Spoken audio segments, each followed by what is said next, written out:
the classroom and joined the IU back in August when I took on this new role. My role technically at the IU is serving as the academic MTSS, specifically with literacy, with that multi-tiered systems of support. So our focus this morning is going to be on looking at some early literacy resources that I feel are strong resources for you to use in this new way of teaching our students remotely. So I'm going to go ahead and share my screen with you. I think Becky went and put the link in the chat room, so you should be able to see it there. All right, can you see my screen? Okay, great. So again, there's my contact information, which I will be providing at the very end as well. So feel free to email me at any time with any questions that you have regarding this presentation or any way that I can be helpful to you guiding through this new waters that we're in. So I thought I would start off with 30 years of research, because these 5 big ideas in reading are not new, hopefully, to any of us in early literacy. Back in 1986, we had research that came out showing these 5 pillars of reading. So I thought I'd take this presentation today and kind of give you resources for each one of those 5 big ideas. That's how we're going to organize it today. So if we go back to Goff and Tumner's back in 1986, their simple view of reading, which I find is a little amusing with the title of a simple view of reading, because in my opinion, it's not very simple at all. However, we should know as educators that there are 2 domains. There's the printed word recognition, and there's also the language comprehension. And if our students don't have a good handle on both of those, then it's really hard to get to the end result of being a great reader. So in the printed and word recognition, we see our phoneme awareness, which is our sounds. We see our phonics. The 2 together go with fluency, which I'll explain in just a minute. And then with language comprehension, of course, we have our vocabulary and our reading comprehension. So I'm going to offer you resources for all of those topics today. First, just a quick review on the phonological awareness. So making sure that we understand the difference between phonological awareness and phonics.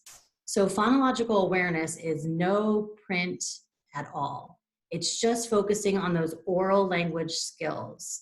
A lot of research that I've been reading lately shows that even our learners that are older in age and not necessarily emergent readers are still struggling with phonological awareness. So a lot of our tools that we're using in our classrooms right now, even are finding our 3rd graders, our 4th graders are struggling with this. So I'll give you some skills to help you with that. Some examples of phonological awareness are rhyming or clapping out syllables, making sure you can isolate those beginning sounds or ending sounds, and the list goes on. And then of course the phonics is the print. That's more of making that relationship between the sounds and the letters. This is a specific definition for phonological awareness and phonemic awareness, but more importantly, what I wanted to show you on this graphic is the underneath of the umbrella, where you can see the different components that fall underneath phonological awareness. So again, there on the right is where I was saying about the addition and deletion of sounds, segmenting sounds, but then on the left is more, can they do the syllables or the rhyme? This graphic was a nice way to explain to early literacy, where do these things come into play? So at what point in my scope and sequence should my students be able to do each of these things? So rhyming in kindergarten, the recognition of a rhyme, the completion of a rhyme, and the production of a rhyme is all our rhyming in kindergarten skills.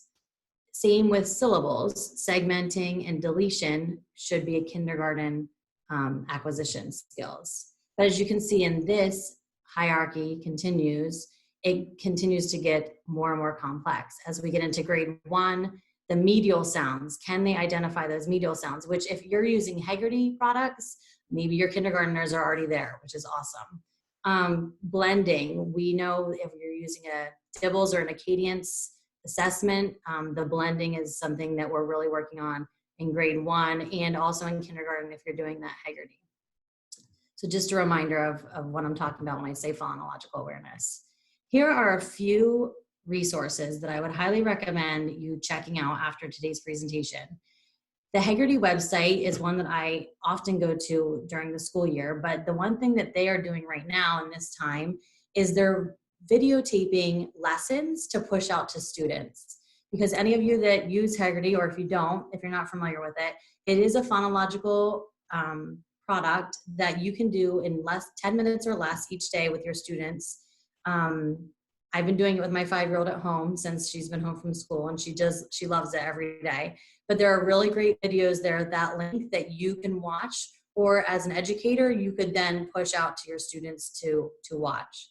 The next one is an OG card deck. That's Ortham Gillingham. It has a great speech. It actually gives you a picture or a snapshot of just some lips, and it makes the speech sound for each phoneme. It is a free app that you can go to. What's changed is a website that I was given as from a friend from another IU that she's using. It just kind of gives you some different opportunities for phonological awareness online. And finally, the last one, FCRR, or Florida Center for Reading Research, provides lessons that are 5-day lessons. You might be familiar with those by using them in your classroom, but it's 5 days of lessons that also include a decodable text at the end. So that's something I would encourage you to take a look at. And all of those links, if you click on the chat in the slideshow, you can get to all of those links. So that's our big idea number 1. Moving on to big idea number 2, that's our phonics pillar for reading. So this is where we take those sounds and now correspond them to a letter. For example, that says S.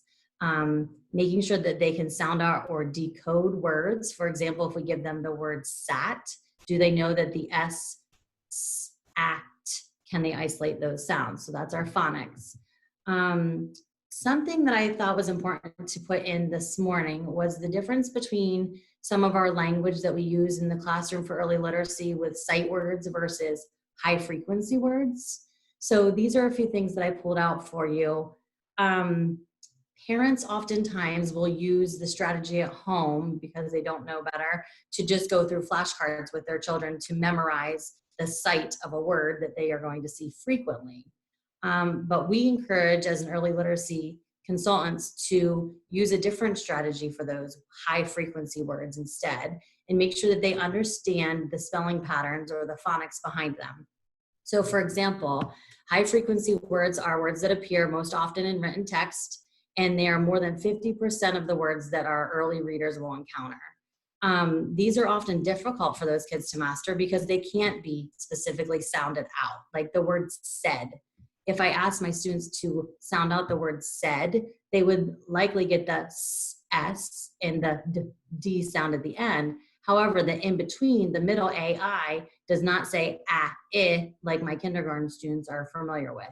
So if they were trying to sound it out, they would need to learn a different routine, which I'm going to teach you here in just a second.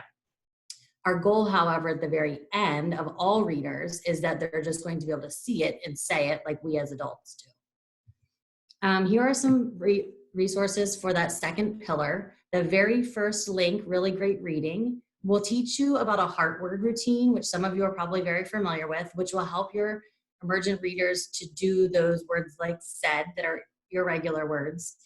Really Great Reading, just like Hagerty, has put out some great videos for educators and parents as well to be able to play for your kids. They're very kid friendly, and to teach them those heart routines at home. So I would encourage you to go to that.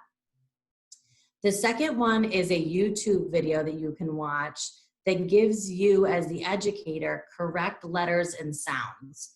As easy as that sounds to most of us, there are a lot of misconceptions with that. So I encourage you to look through that. It's a great vetted video. The third one, parkerphonics.com/books, is a great free resource right now offering decodable text and phonics lessons. And if you're not familiar with decodable text, that's something that I think maybe will be another webinar that we do in the future. Is decodable text is a very controlled text that you give to your students, the controlled vocabulary, meaning that they have the background to be able to decode at least 85% of that text. So parkerphonics.com is a great place. Also West Virginia Phonics. I'm not one to usually recommend teachers pay teachers. However, This is one product on that website that I found a great resource. Actually was given to me by Dr. Pam Kastner, the state lead for literacy at Patton, a great resource with West Virginia phonics lessons tied in. Feel free to use the chat if you have any questions, and I'll get to them here when we get to the end. But if you have any questions along the way, feel free to pop them in the chat. So our big idea number 3 is fluency. Fluency, of course, is not just how fast we read, but also how accurately we're reading. So this statistic is something that I always am reminded by, that 40% of grade 4 students read primarily in 1 or 2 word phrases with little or no recognition of sentence structure. So it's not about being a fast word caller. We need to make sure we're understanding what we're reading and we're reading accurately. And knowing that fluency is this bridge between decoding, what I just explained to you with our phonics and our phonemic awareness, and then making sure we move into that comprehension as a skilled reader. We do know that research shows that students who score lower on fluency are also going to score lower on comprehension. So if a reader has to spend too much time figuring out what those words are, then they can't figure out, or it takes them a lot longer to understand what the words mean. And that was a quote that was researched back in 2001. So older research, but it still remains true. What can we do for fluency? Here are a few, oops, I'm sorry. Let's see if I can go back. Here are a few resources for fluency.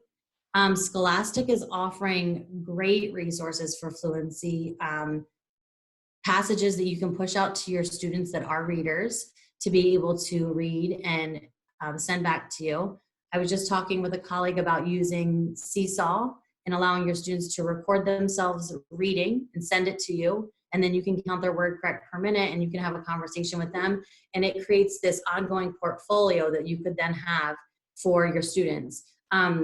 Obviously right now, that's something that we're kind of forced to do. However, it would be good practice to continue in your classroom when we're back in the brick and mortar setting. Learning A to Z has great fluency practice as well. And then that third one is a special education resource that if you're a special education teacher or you're working with students with learning disabilities, there's a great article there that you could go to that third website to help you as well. Our fourth big idea, vocabulary. So the more we read, the more our vocabulary grows. Obviously, the relationship between reading comprehension and vocabulary knowledge is strong. That was research from back in 1986 when that simple view of reading was coming into play. And even weak readers' vocabulary knowledge is strongly correlated with the amount of reading that they do. So one great thing that we can encourage our students to do when they're remote learning is read. We all have the ability to be readers. For our emergent readers, those pre-K, K1, even our special education population who's maybe still on a first grade reading level, what can we do for them? So we want to try to remember to encourage parents to read to their kids or with their kids every day. Huge research study showing the amount of reading that students do and how correlated it is to their knowledge of word meanings, specific word structure, vocabulary. And this graphic right here shows you that within a student reading 20 minutes a day, that they're going to have 1.8 million words in their vocabulary per year. Versus a student who reads less than 1 minute, you can see the difference there. So reading every day is really important. There is no research to show whether it's the difference of whether you read it to yourself or whether it is read to you. So I would encourage you to use resources, which I'll get to in a second, that can teach you or show your students to be read to. This is something I wanted to put in here because we don't want to miss out on this opportunity that we have right now. I feel like our 21st century learners, one big hurdle that we find in the classroom is that they're missing the language comprehension or the language opportunities at home, because a lot of our students are in front of devices or they're on a video game, and we just don't have those conversations with our families as much. You know, I travel a lot with my work, and when I'm sitting in a restaurant having lunch or dinner and I see a family there together, the conversation is limited amongst the children and their parents. So taking the time to just talk to your parents about having conversations with their kids. 30-second conversation is something, there's a lot of research out there. Just having those conversations with your children can really encourage and build vocabulary. Here are some resources for that. So the EPIC resource is something you might be familiar with. There's tons of audiobooks on there that can be read to your students. There are over 35,000 books to choose from. You can create, you can go ahead and log in and push things out as a teacher as well, with your login, or your students can just go on to EPIC and kind of browse around. And also the New York Public Library has an app that they're offering free resources also that are read to your students for vocabulary. And the final big idea is comprehension. So the goal of reading obviously is to obtain meaning from a written text. And we want to make sure that we integrate that oral language and the decoding ability, which we've been talking about, to achieve that reading comprehension eventually at the end. That's our goal. So reading fluency isn't necessary, but reading fluency is necessary, but it's not sufficient for comprehension. You need both of these things to be able to get to the end goal. So you have to be able to read, or what we could say decode, to understand, and you have to understand the vocabulary to be able to understand, comprehend the text. So making sure that we have both of these hand in hand. Here are some resources for comprehension. ReadWorks is a great resource. The thing I love about ReadWorks and Newsela, or Newsela, you might have been heard it used before, is that these offer different Lexile levels for your students. So you can go on and assign as a teacher a passage that's on the same topic that varies from different Lexile levels. So that's a great way to understand comprehension. Both ReadWorks and Newsela offer questions, multiple choice questions, as well as open-ended questions that you can push out to your students as well for assignments if your district has decided to go to that planned instruction end of it. So just to kind of wrap up what I was talking about and then take some questions. Again, if we look at those big 5 ideas, phonological awareness is the foundation. We need that first. Once we have that, we can kind of build on with the phonics, where we're decoding and understanding the sounds and the letter correspondence. Our fluency, make sure that we have that sight word vocabulary that we no longer have to decode, that it just automatically comes with that phonemic awareness. And then building on with vocabulary to deepen our understanding, and then finally ending with comprehension, where we understand what the author is intended to mean. Having said all of that, let's remember that our audience is 5, 6, 7, 8-year-old children that require movement and brain breaks. We all want to make sure we're doing this the best we can and have these amazing lessons that are, whatever you're trying to acquire with them. But don't forget these brain break resources to share with families. And these are just a few. And I'm going to ask you if you have some more to share, that would be great. But Go Noodle Family is a great way to get up and get moving with your kids. Our families can get up and get moving with their fit kids. Mo Willems is a website that we actually use as a family in my house, where my students can go on and draw. Mo Willems is a famous author for children's books, and you can go on and learn how to draw some of his characters, which they really find awesome and exciting. And finally, the last one I gave you as a resource is Dr. Jean's cheer cards, and these are great ways just to get your students excited in the learning process. And there's my contact information for you. You can follow me at Twitter at Erin May H, or there's my email address. I'm going to open up for questions now. Scott, I'm not sure if you want to unmute or if we want to put them in the chat. I'll go ahead and unmute, or give people the ability to unmute. I'm not going to unmute everyone, but okay, so great. You have the ability to unmute yourself. If you can either put it in the chat, or you can unmute yourself and ask Erin some questions. There's a couple in the chat already. So, question from Erin, Lisa. Yeah, Erin, Allison asked, can 2 teachers be assigned to 1 student on EPIC? I believe they can, but I could be wrong. That I'm not 100% sure about. I can certainly look into it and let you know. I've only ever used it as 1 teacher, so that's something I'd have to look into, but I certainly can check that out. This is Allison, and I am a learning support teacher, and so I don't want to have a child have 2 different logins, like something for me and something for their teachers. So Jen, we can look into that, right? No, she's there, but I think you can. I think you can just go to like the educator and then go to add a teacher, and then it's almost like. Does anyone else on this call have that experience? You know, if you can share with a teacher, I think you can, but we'll let you know. okay.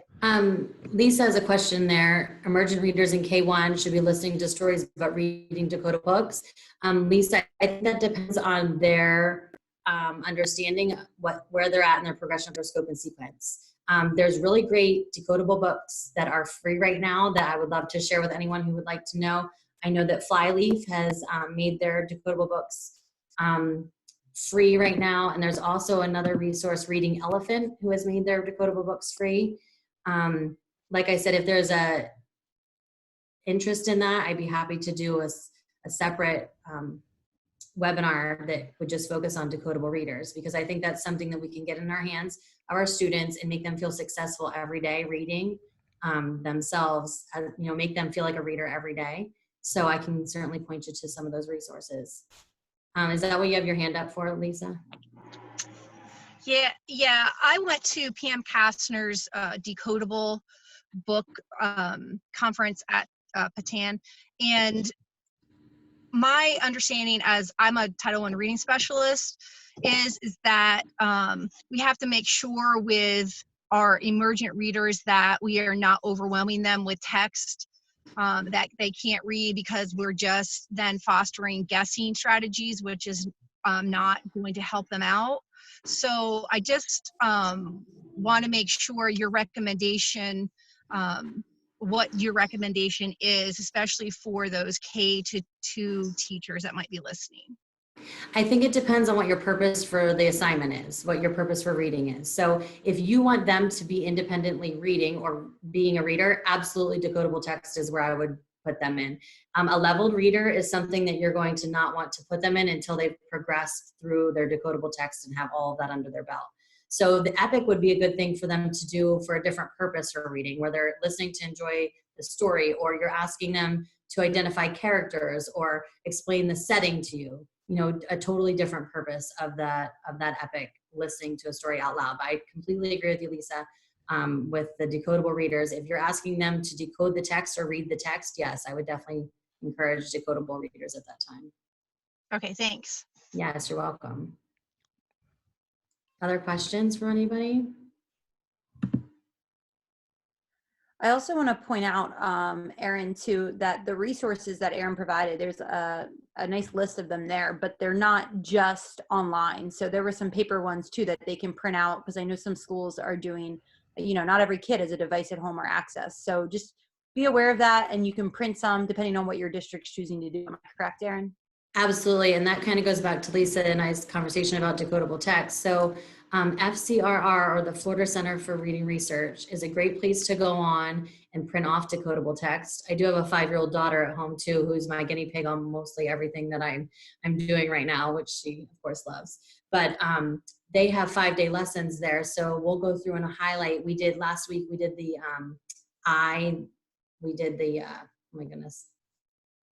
oh my goodness, I just lost it. But we did I together, the short I sound, that's what I was looking for. And so we went through, and it tells you to make cards and how to highlight and what decodable text to use that go along with that. So Becky, I totally agree. This is also a great resource for your offline learners.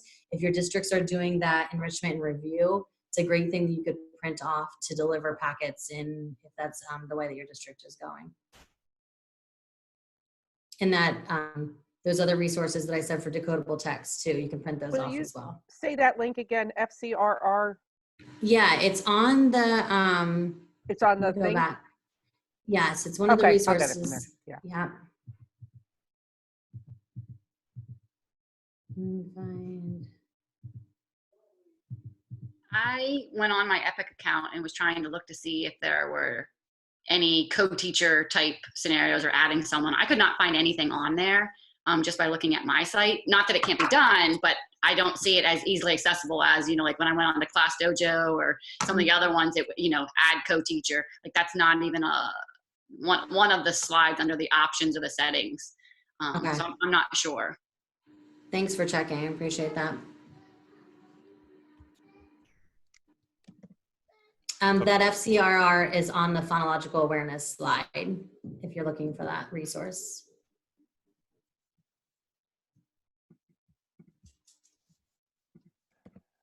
Okay. Do you have any more to add, Aaron? Sorry, I don't want to cut you No, off. I was just gonna save my email address, but I think that's what you're going for, right? I'll go ahead and post it all in the chat. All right, we're going to stop recording at this time.